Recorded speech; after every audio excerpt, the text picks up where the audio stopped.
La historia que no fue contada de los procesos históricos que dieron vida, independencia y soberanía a nuestra patria. La historia insurgente con Gregorio Rafael Bracho. Bienvenidos a Historia Insurgente. Usuarias y usuarios de Soy Asamblea Radio, sean todos bienvenidos y bienvenidas a su programa Historia Insurgente. Hoy 14 de junio del 2024, junio de victoria, junio de batallas gloriosas y junio de fechas importantes para el quehacer revolucionario de nuestra América.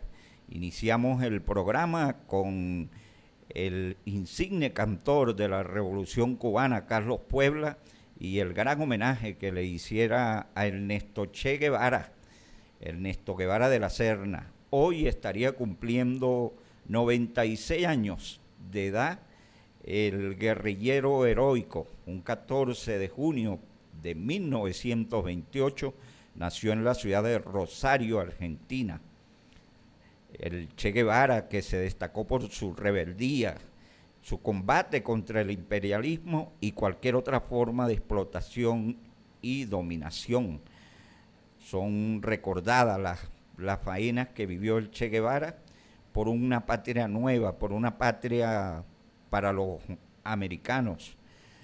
Recordemos que el Che Guevara inició este camino que lo llevó al gran triunfo de la Revolución Cubana y que sus primeros pasos los dio en Guatemala, donde había llegado por un recorrido que hizo por toda la América del Sur y fue testigo pues del derrocamiento de aquel líder popular Jacobo Arbenz, y que fue determinante en lo que serían los años posteriores de el Che Guevara. De ahí marcha a México, donde conoce a Raúl Castro, y es Raúl, allá en la Ciudad de México, que le presenta a su hermano Fidel, y ahí inició pues este camino glorioso que lo embarcó primero para incorporarse al movimiento 26 de julio, que fue el que planificaba pues la acción guerrillera en Cuba para liberar a Cuba. De ahí, bueno, serían incontables los momentos que vivieron tanto el Che Guevara como Fidel Castro. Hoy estamos conmemorando pues el natalicio de Ernesto Che Guevara, y por supuesto que en Historia Insurgente no podíamos pasar por alto esta fecha tan importante para la revolución latinoamericana. Bueno, y en nuestro programa de hoy, 14 de junio, también vamos a hablar de un tema que vamos a decir que está en el tapete, que es el de la migración venezolana, la migración venezolana interna y externa. Y para ello contamos en nuestros estudios ubicados aquí en la Oficina de Participación Ciudadana de la Asamblea Nacional, que dirige el camarada licenciado José Perales. Conjuntamente con este equipo que hacemos parte de Somos Asamblea Radio, hoy estará en los controles Charles Bompar, en fotografía y video Gaspar Pinto. Estaremos en directo a través de Somos Asamblea Radio por TikTok. También este programa es retransmitido por Izquierda 99.1, la emisora de La Guaira. Así que, Juan Carlos, también en La Guaira vamos a estar activos. Está saliendo a través de la FM Izquierda 99.1. Y, por supuesto, gracias a Supernorma Castillo, siempre pendiente en todo lo que es la parte técnica de Historia Insurgente. Hoy tenemos un invitado especial porque vamos a hablar de la emigración, y nadie mejor que Juan Carlos Fernández, el popular maracucho de la Escuela de Historia de la Universidad Central de Venezuela. Juan Carlos, es un placer tenerte aquí, y para hablar de la emigración, primero tenemos que hablar de una ciencia auxiliar de la historia que se encarga de este tipo de fenómenos, que es la demografía histórica. Yo quisiera que brevemente tú le dijeras a nuestros oyentes y a todos nuestros cibernautas, que nos explicara qué es la demografía histórica. Buenos días, gracias Gregorio por tu invitación, los amigos que están en los controles, también agradecido. Bueno, primero decirte que falta que la emisora también se transmita allá en Maracaibo, Estado Zulia, pero bueno, ya pronto lo lograremos. Yo tengo grandes afectos por el litoral guaireño. Yo, como tú lo sabes muy bien, yo soy un historiador en formación prestado a los estudios demográficos. No soy un especialista de la demografía histórica, pero entendí a lo largo de mi carrera que un historiador sin estudios demográficos en verdad pareciera ser un historiador incompleto. Todos los historiadores creo que estamos de acuerdo en esto, porque la historia estudia al hombre. Nada más trascendental que entonces saber cuáles son las condiciones en las cuales el ser humano, el hombre, la mujer, en el pasado, pudo desarrollar una serie de hechos vitales que como proceso tuvieron su resonancia en el pasado y en el devenir histórico. Hechos vitales como nacer, morir, casarse, reproducirse, son los que en verdad son objeto de estudio de la demografía histórica, que es una ciencia, si se quiere, relativamente reciente y que no tiene tampoco un bagaje así tan amplísimo como las ciencias naturales respecto a teorías y conceptos, pero de lo que ha logrado desarrollar a lo largo de su fundación en la década de los 50 del siglo XX, donde su primer mentor es Louis Henry, allá en Francia, él logra entender que los procesos demográficos pueden ser estudiados y que pueden ser estudiados con un método y una técnica. Esa es la que intentamos nosotros tratar de encontrarle, sobre todo acá en Venezuela, que no es muy sencillo realizar la investigación histórica de los procesos demográficos por limitaciones que tienen que ver con respecto a las fuentes. Sin embargo, acá en Venezuela hay investigadores que han hecho un gran esfuerzo y trabajos que van encaminados para acercarse a lo que es, digamos, el fin último de esta disciplina, que es tratar de entender esos procesos históricos. Acá tenemos a Mike Aguiar, cuyo mentor es el profesor Germán Yepes, que son los que trabajan esos fenómenos de una manera muy, muy, muy profunda, porque ellos trabajan el tema de las enfermedades, de las epidemias, y esos son uno de los elementos que forman parte de esa investigación demográfica. Recordemos que Maya Aguiar, amigo de la emisora, estuvo con nosotros tratando un tema no por demás menos importante, como es el de José Gregorio Hernández, el científico. Y fíjate que cuando hablas de eso, es porque Mike, lo hemos conversado en algún momento, él conoce en profundiza el tema al cual José Gregorio Hernández dedica su vocación, que es la medicina. Mike conoce acerca de enfermedades.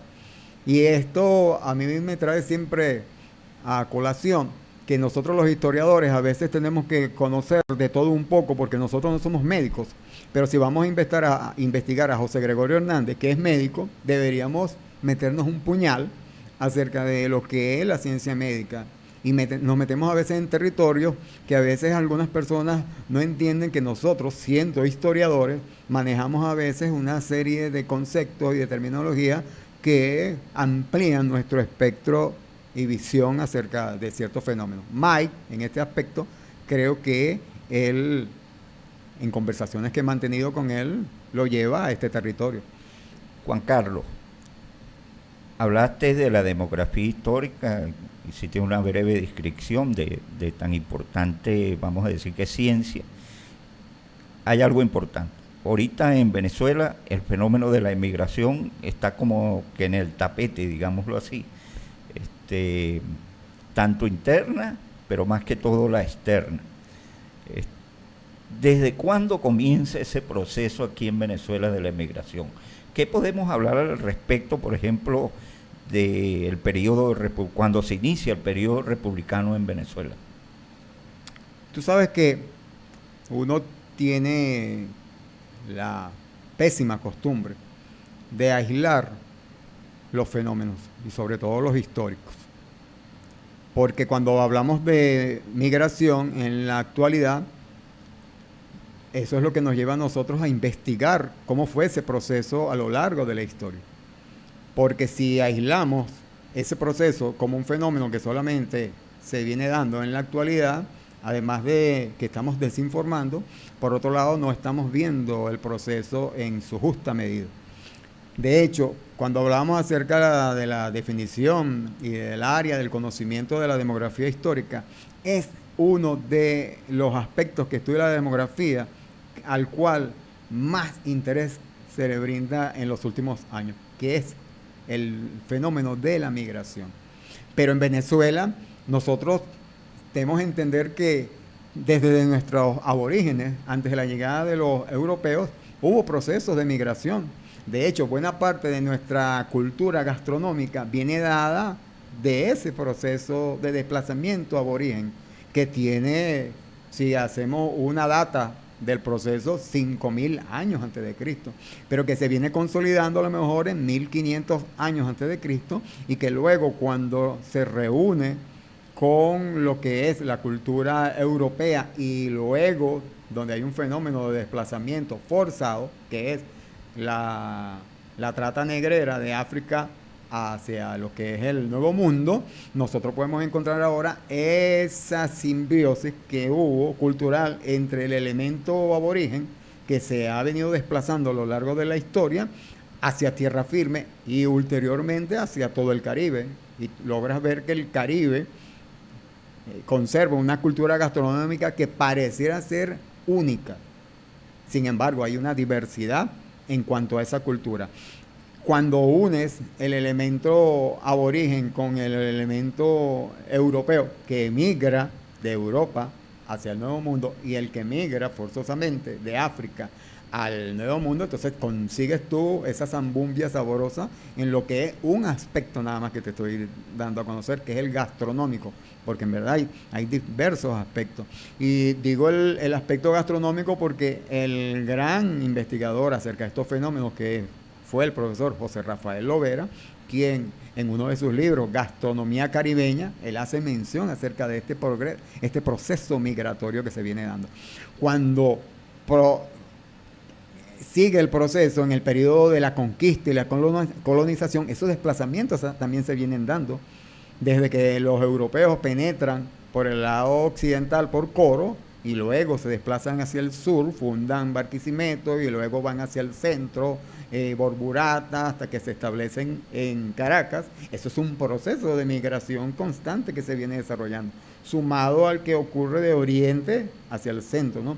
Que viene consolidando lo que es a lo mejor la conformación de nuestra estructura social. Sabes tú muy bien, dicen los textos, estoy hablando para nuestros amigos que no son necesariamente historiadores, porque los que son historiadores conocen estos fenómenos, pero nuestros estudiantes de los colegios, de los liceos, que es lo más importante, a quien nos corresponde conversar estas cosas, ellos tienen que entender que una de las razones por las cuales la mayor parte de la población venezolana que se ubica en la región costa-montaña es producto de estos fenómenos de migración, ¿ve? Y cuando tú ves el fenómeno ahora en la época de la independencia, hay también migraciones que se vienen dando producto de la guerra.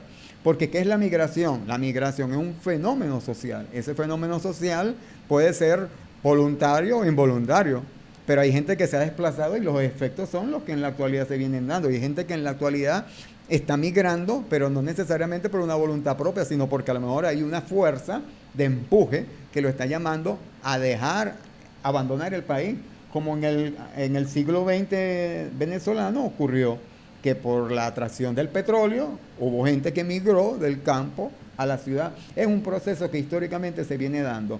Te decía que en la época de la independencia, cuando el ejército realista, y estoy haciendo sencillamente un paseo rapidísimo, ¿no?, de todos estos fenómenos, todos conocemos la migración que hubo de Europa a América con la hueste que trajo Morillo en la Guerra de Independencia para tratar de enfrentar al ejército patriota por todo lo que estaba ocurriendo acá en el país.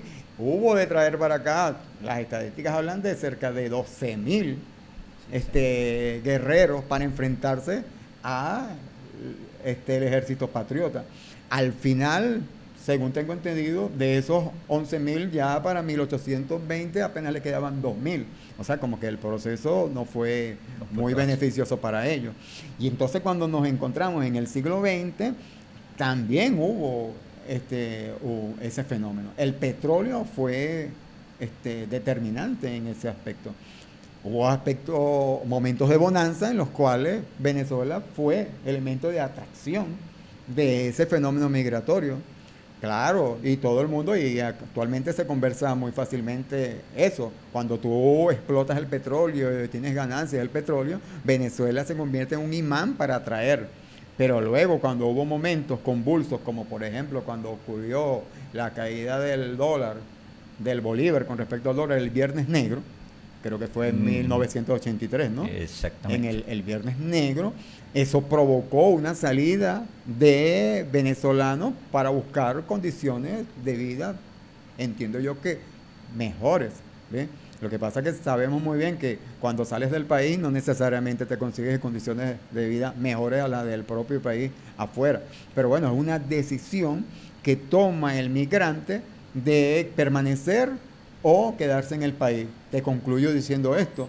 La teoría maneja la idea de que el ser humano, por naturaleza, tiende a desplazarse, a migrar.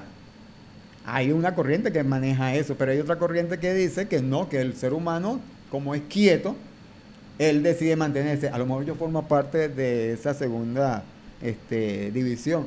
Yo soy un ser humano quieto y yo particularmente no tengo ningún interés por salir del país, pero respeto a todas aquellas personas que por su afán de inquietud, porque a lo mejor su espíritu aventurero lo lleva a buscar nuevos horizontes en otros lugares fuera del país, toman la decisión de desplazarse. Bueno, usuarias y usuarios, estamos conversando con el historiador Juan Carlos Fernández. Estamos tocando un tema, digamos que un poquito delicado para la actualidad, como es la migración venezolana. ¿Qué tal si hacemos un corte musical que tenemos por ahí? Ahora tenemos a Ali Primera, comandante amigo, porque hoy estamos conmemorando los 96 años del nacimiento del guerrillero heroico Ernesto Che Guevara.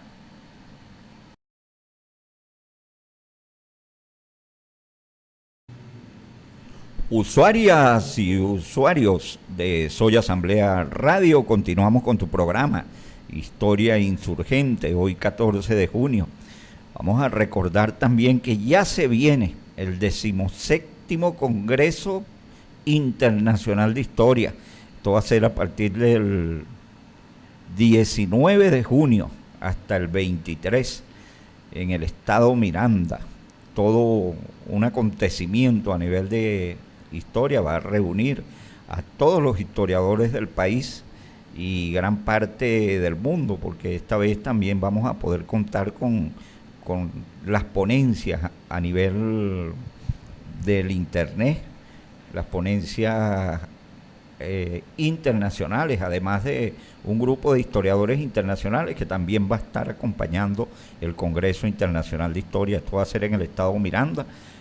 Ya se tienen las sedes definidas: la Casona Aquiles Narzoa en Altamira, el Centro de Estudios Latinoamericanos Rómulo Gallegos también en Altamira, y la Universidad UNESCA también en Altamira. Eso es a partir del 19 de junio. Continuamos aquí en tu programa con el historiador Juan Carlos Fernández. Juan Carlos, la emigración no solamente se refiere al hombre, a la mujer, al ser humano. Hay otros aspectos de la emigración que también son importantes y que han sido tema de estudio para los historiadores y los investigadores de este fenómeno. háblanos un poco de esa emigración que no es la humana y que ha sido, digamos que parte importante del devenir histórico en Venezuela, sobre todo en el siglo XX y podemos decir parte de lo que va del siglo XXI. Bueno, yo no soy especialista en el tema económico, sin embargo, preocupado por todo lo que está ocurriendo en los últimos años en el país y que esto, como ya te comenté al comienzo, no es algo aislado. Yo siempre he tomado en consideración que este fenómeno de migración que ha venido ocurriendo en los últimos años en Venezuela rompe con lo que es la estructura natural de lo que es el fenómeno migratorio. Porque migración en verdad es algo natural, como ya lo hemos visto. Lo ha desarrollado el ser humano desde la antigüedad. Pero desde lo que algunos piensan que es la modernidad hacia acá, y sobre todo en los últimos años, en este momento en el cual las redes, el TikTok y toda la inteligencia artificial está participando, pareciera que se ha convertido en una actividad antinatural. ¿Quiénes son los que migran? En verdad hay un problema de migración en el mundo, porque si lo valoramos de un modo más profundo, uno podría decir que hay un tipo de ser humano que migra por lujo, porque tiene dinero y puede tomar esa decisión de desplazarse por cualquier lugar de la tierra, porque para eso tiene plata. Pero aquellas personas que no tienen los recursos económicos y consideran que una manera de poder tener un bienestar material es saliendo de su lugar de origen, esas sí se las ve difícil. Entonces te consigues con obstáculos que no te permiten desplazarse. Y ahí es donde un proceso que debería ser para homogeneizar, como dicen algunos, lo que es el bienestar humano, porque tú migras en la medida en la cual tú consideras que hay un equilibrio en ese desplazamiento, entre ganar y ganar. Cuando tú llegas a un lugar, te ofreces tu mano de obra, aquella gente a lo mejor te paga por la mano de obra que estás recibiendo, pero en los actuales momentos ha ocurrido algo que pareciera ser que hay que tomar en consideración. Cuando tú ves el fenómeno de desplazamiento que algunos mencionan en el caso de Venezuela por el Darién, ¿quiénes van por el Darién? Los ricos.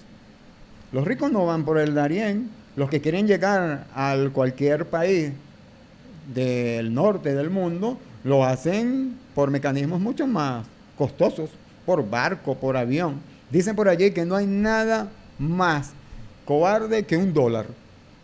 Porque si tú le dices, como ha ocurrido en los últimos años, que en Estados Unidos hay ciudades donde se le va a cobrar impuestos a los ricos, ¿qué hacen esos ricos? Sencillamente agarran esos capitales y lo llevan para otro país y lo migran. ¿Ve? Pero, ¿qué sucede con los pobres cuando suben los impuestos? ¿Tienen la posibilidad de hacer ese mismo tipo de decisión? Imposible. Se tienen que quedar entonces en sus países endeudándose y cada vez convirtiéndose en personas que no van a tener la posibilidad de liberarse de las cargas económicas. En Venezuela el fenómeno es muy complejo, pero tal y como es complejo, yo quiero entender que aquellas personas que han estudiado los fenómenos demográficos en mayor profundidad que yo, que son políticos, que son personas que tienen en verdad interés para que este tipo de situaciones ocurran, y en Venezuela ocurrió ese fenómeno. Una de las maneras en las cuales se podía atacar el proceso revolucionario en Venezuela es dándole a entender a los venezolanos que no valía la pena estar en Venezuela. Y como no valía la pena estar en Venezuela por el grado de pobreza en el cual estábamos sumidos por todo lo que ya conocemos que representaron las medidas coercitivas unilaterales, que así es como tengo entendido yo, se le denomina en el derecho público internacional. Lo que pasa que para hacerlo más potable a la gente se le llama sanciones, pero ella, cuando los especialistas en esto la van a trabajar a través de las cortes internacionales, no la puedes llamar en sanciones, porque si la llamas sanciones, es mi entender, quiere decir entonces que nosotros los venezolanos nos merecemos que nos sancionen, porque tú sancionas al que ha cometido algún delito. Exacto. Pero en el caso nuestro no ha ocurrido nada parecido a eso. Nosotros sencillamente hemos desarrollado un proceso revolucionario que nosotros mismos decidimos que fuera del modo en que va, y que cuando decidamos que no va a ser del modo en que va, vamos a ser nosotros los venezolanos los que tomemos esa decisión. Pero no podemos permitir que ninguna potencia o ningún poder transnacional nos trate de motivar a que salgamos de algo de lo cual nosotros hemos decidido. Entonces, como todo esto es un proceso tan complejo, los sectores que quieren destruir, obstaculizar el proceso revolucionario han encontrado entre tantas alternativas, una de ellas lo que tiene que ver con la migración. ¿Qué haces? Provocas un desencanto del proceso revolucionario entre los venezolanos, provocas todo lo que ya sabemos con respecto al golpe a nuestro signo monetario, provoca sanciones, medidas coercitivas unilaterales con respecto a nuestra principal industria, que es la industria petrolera, que era la garante de todo lo que era nuestra renta y nuestros ingresos, lo que podían provocar el bienestar que ya la revolución bolivariana había venido alcanzando con el presidente Hugo Chávez Frías, y que con la llegada del presidente Nicolás Maduro, todos sabemos, no se le ha dejado gobernar. Porque fíjate, un ejemplo práctico que es vivencial. Tú no ves una dinámica social en la ciudad, incluso en el país, se está embelleciendo con los pocos recursos que tenemos en la actualidad. Está bien, sigue golpeado nuestro salario, pero sabemos muy bien, los que estamos convencidos, que este proceso revolucionario iba a ser difícil. El presidente Chávez lo había dicho ya, este proceso no va a ser sencillo. ¿Qué ocurre? Que nosotros los venezolanos somos los que a lo mejor tenemos que sensibilizarnos ante la idea de que lo que está ocurriendo en el país forma parte de ese proceso. Entonces, ¿qué ocurre? Viene un sector interesado en provocar esa salida masiva de venezolanos, y un personaje que es catastrófico mencionarlo, pero bueno, forma allí, Julio Borges, fue uno de los primeros promotores acerca de esa idea adversa y negativa acerca del gentilicio venezolano, quien decía que la salida de los venezolanos iba a provocar desastre en los países donde iba a llegar esos venezolanos. ¿Y quiénes eran esos venezolanos? Los ricos. Eran sencillamente la clase pobre, la clase media, que trataba de buscar alguna alternativa para mejorar sus condiciones materiales.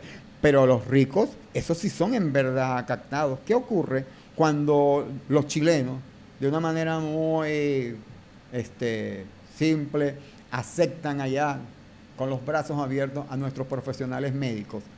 Porque es muy cómodo para un país como Chile no invertir en educación, como en el caso de Venezuela se ha invertido en educación en todos los niveles, desde las universidades tradicionales, pasando por las universidades que ha creado la revolución, para que tú en Chile puedas recibir entonces a un profesional al cual el Estado venezolano invirtió su educación, y no me estoy refiriendo necesariamente a la educación universitaria, me estoy refiriendo desde la formación, desde su momento de gestación hasta que se forma como universitario. Esos son miles de bolívares, miles de dólares que a lo mejor el gobierno o el Estado chileno no tuvo ocasión.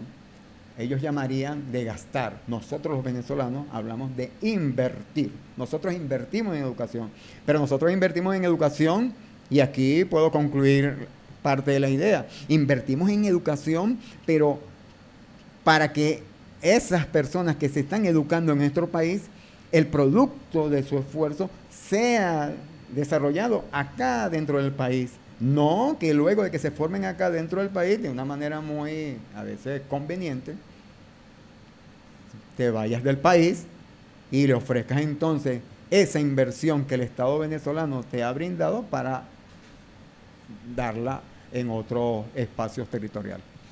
Hablaste de la parte económica. Háblanos de esa migración económica en la segunda mitad del siglo XX, antes de la llegada de la Revolución Bolivariana. Antes de la llegada, la prensa y el presidente Chávez mencionaba, del país habían salido cerca de 400, 500 mil millones de dólares, producto de lo que había sido los ingresos que Venezuela había recibido como la extracción del petróleo y la venta del petróleo, lo que se maneja. Yo en ese aspecto con la cifra soy muy cuidadoso. Número uno, porque para tener acceso real a ellas, pero sí quiero entender que es un aproximado, que si me están diciendo que esa es la punta del iceberg, no quiero imaginarme cuál es en verdad lo que llaman por ahí el lomito. Pero esos pueblos que se crearon allá en Miami, en Florida, donde hay incluso comunidades que son venezolanas, dicen que ahí hay una ciudad que está poblada solamente por venezolanos. ¿De dónde vino ese dinero? Estamos hablando antes de la llegada del presidente Chávez, porque después de la llegada del presidente Chávez, ese fenómeno siguió ocurriendo. Y si en el mismo proceso revolucionario hubo personas que robaron de una manera criminal, porque ese robo es criminal, porque fueron funcionarios en los cuales no solamente el gobierno depositó su confianza, el presidente Chávez, el presidente Nicolás Maduro, sino la mayoría de los venezolanos entendimos que eran funcionarios que estaban allí para resguardar los intereses del país. Pero encontramos a un Rafael Ramírez, a un Tarek El Aizami, que son los que se ha mencionado de una manera mucho más mediática, que estuvieron involucrados en estos actos de corrupción. Te puedes imaginar qué cantidad de dinero no ha salido del país, ¿ve? Que pudo haber ayudado mucho a nuestro crecimiento y desarrollo como nación. Exactamente, exactamente. Usuarios y usuarias, estamos conversando con Juan Carlos Fernández, historiador. Hablamos de la migración en Venezuela, pero vamos a un corte musical, venimos para el segmento final. Recordamos que estamos en directo por TikTok, Somos Asamblea Radio, y por Instagram también estamos en directo. Vamos a escuchar entonces la canción del elegido.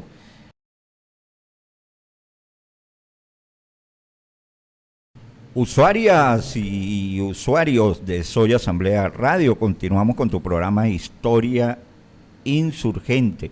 Aquí estamos en directo por Somos Asamblea Radio. Recordamos que el programa también es retransmitido a través de Izquierda 99.1 FM, la emisora de La Guaira, y que estamos en directo por Somos Asamblea Radio a través de las redes sociales.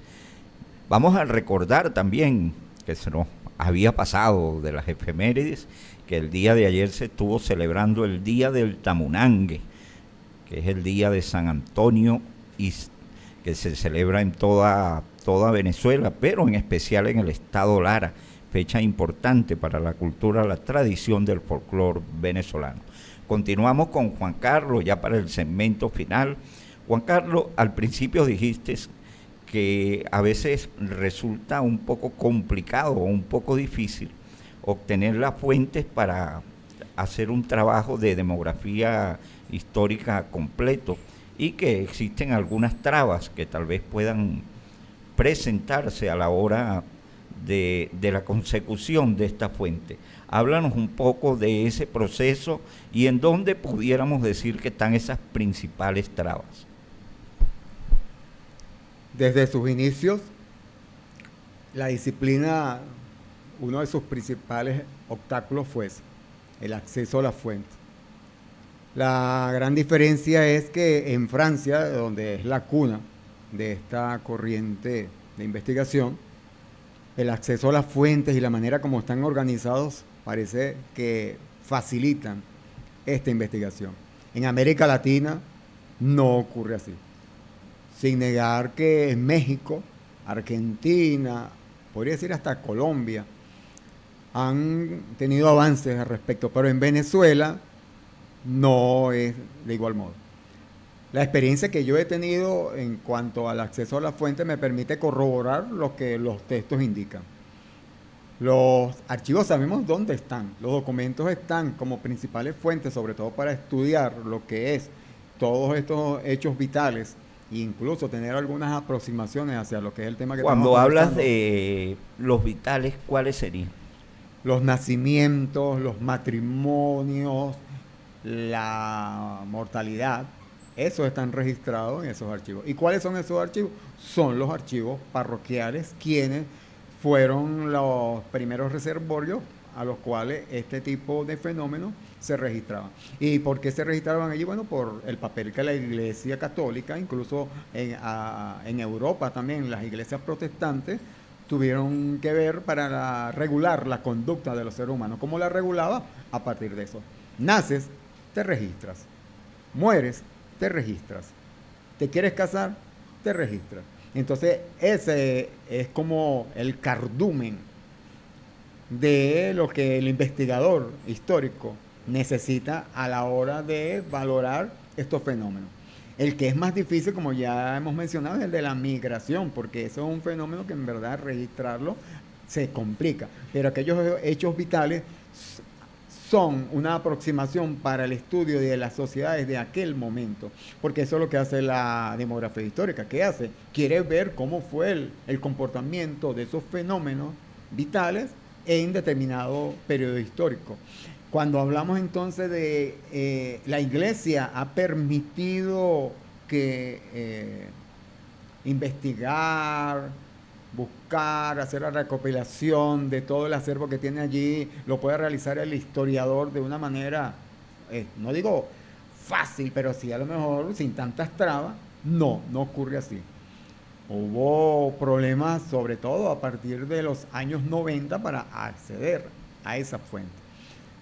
Me han informado que el archivo arquidiocesano parece que se apropió de buena parte de las fuentes a las cuales me estoy refiriendo. Esas fuentes, en mi criterio, deberían estar en el Archivo General de la Nación para que todo el pueblo venezolano pudiera acceder a ellas. Y nosotros los historiadores que requerimos, porque esa es nuestra materia prima al momento de investigar, y las personas que van a investigar sobre los fenómenos demográficos aún más. Entonces, ¿qué nos encontramos? Que podemos hacer a lo mejor, es mi apreciación. Yo lo he conversado con algunos profesores y no están necesariamente de acuerdo conmigo, pero mi apreciación es que a veces, debido a esas limitaciones y esas trabas, nosotros hacemos una demografía histórica, pero bastante limitada. No consona a lo mejor lo que los preceptos teóricos plantean, ¿no? Como a lo mejor lo pueden hacer los mexicanos. Sin embargo, para no desvalorizar la investigación, como ya le he mencionado, de algunos investigadores, yo sí creo que los historiadores hacemos de tripas corazón para primero acceder a la fuente. Esas, las que forman parte del periodo colonial, las que se refieren luego a las de la época ya republicana, estamos hablando Guzmán Blanco, desde 1873 para acá, ya ellas son mucho más asequibles. De hecho, hay instituciones públicas que tienen buena parte de esas fuentes. Están en el archivo, están en la biblioteca del Banco Central, la puedes conseguir en la Biblioteca Nacional y están buenas de ellas impresas. Tengo también entendido que algunas de ellas se han digitalizado ya. Eso facilita mucho el trabajo del investigador. Pero creo que a veces esa limitación nos lleva a nosotros a no hacer lo que de una manera principista se llama demografía histórica, sino que a lo mejor nos conduce a hacer algo que también es valioso, que es historia demográfica. Una cosa no quita lo otro, porque hay que diferenciar lo que es la demografía histórica de la historia demográfica. ¿Ven? Una cosa es distinta a la demografía histórica, una disciplina de la demografía con su objeto de estudio muy bien precisado. En cambio, la historia demográfica a lo mejor ella va mucho más hacia el aspecto cuantitativo. Yo valoro mucho los datos cuantitativos a la hora de hacer investigación histórica. Debe ser porque mi formación ha sido sobre todo cuantitativa, pero es que, y tú lo sabes porque lo hemos conversado en algún momento, hay una correlación entre lo cualitativo y lo cuantitativo. Nosotros cuando decimos que las cosas han crecido, que las cosas han disminuido, que la gente se ha ido masivamente, que ha entrado poco a poco, esos son valoraciones cualitativas, pero que tienen un soporte en lo cuantitativo. Porque la gente entenderá, por ejemplo, actualmente, vuelvo nuevamente a la migración, no, es que han salido muchísimas personas del país, muchísimo es una connotación cualitativa. Dame números, porque si tú me das números, yo voy a entender que ese muchísimo cuál es. Y quiero cerrar diciendo algo que a lo mejor pude haber conversado en el segmento anterior, porque tiene que ver con este asunto de la migración. Hay una voz por allí con intereses, pues lo sabemos muy bien, que ha dicho que en Venezuela han salido 6, 8, 15, 20 millones. ¿Dónde está la fuente para que tú me digas que ha sido así? Porque si me lo estás diciendo porque estás persiguiendo un interés particular, partidista, un interés hasta transnacional, yo lo puedo entender.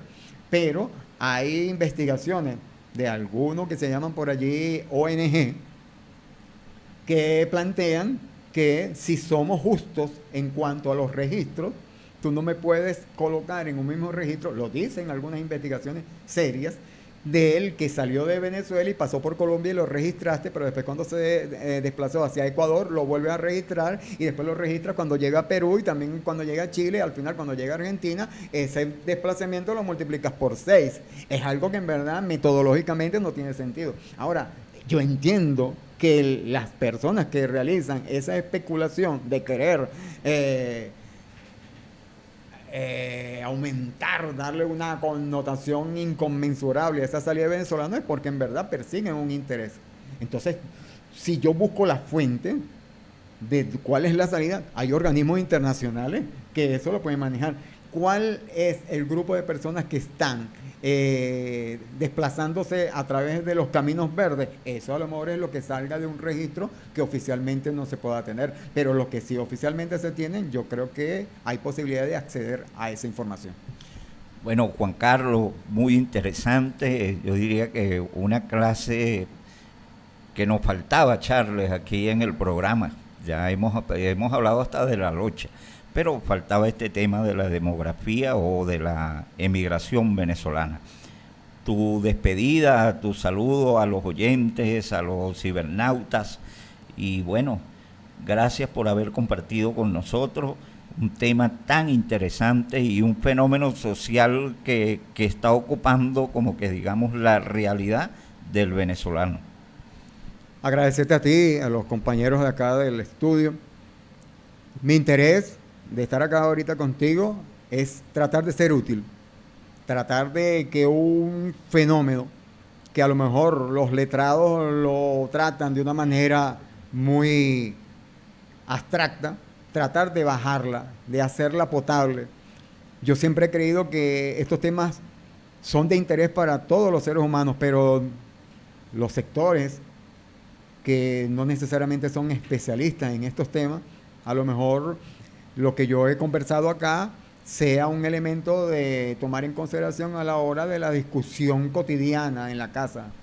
En la casa se debe conversar acerca de estos temas y lo que promuevo yo es sencillamente sensibilizar a toda la comunidad nacional que el tema demográfico, específicamente el que corresponde a las migraciones, es algo muy íntimo a nosotros. Los historiadores nos interesan los temas de investigación porque tienen pertinencia en la actualidad. Claro. Porque si no es un tema de actualidad, no va a ser pertinente, no le va a importar a la gente. Nosotros tenemos que tratar de dejar de ser investigadores de almacén, reservorio de conocimientos, sino tratar de ver hasta qué punto la investigación histórica es pertinente para el devenir cotidiano de los seres humanos. Te agradezco nuevamente de que me hayas permitido y que bueno, te hayas recordado que yo en esencia lo que soy es maracucho. Gracias, Juan Carlos Fernández, por tan importantes aportes aquí en tu programa Historia Insurgente. Vamos a agradecer a todos los oyentes de Somos Asamblea Radio, de Izquierda 99.1, la FM de La Guaira. Agradecemos a @Somos Asamblea Radio por TikTok, por Instagram. Vamos a agradecer a la Oficina de Participación Ciudadana, a su director, el camarada José Perales, a Charles Bompar, que hoy estuvo en los controles, Gaspar Pinto en video y fotografía, a Super Norma Castillo en la asistencia técnica y a todos ustedes por compartir con nosotros esta hora de la historia insurgente, la historia que no ha sido contada. Vamos a despedirnos con un tema de Héctor Lavoe que se llama Tú no puedes conmigo. La historia que no fue contada de los procesos históricos que dieron vida, independencia y soberanía a nuestra patria. La historia insurgente con Gregorio Rafael.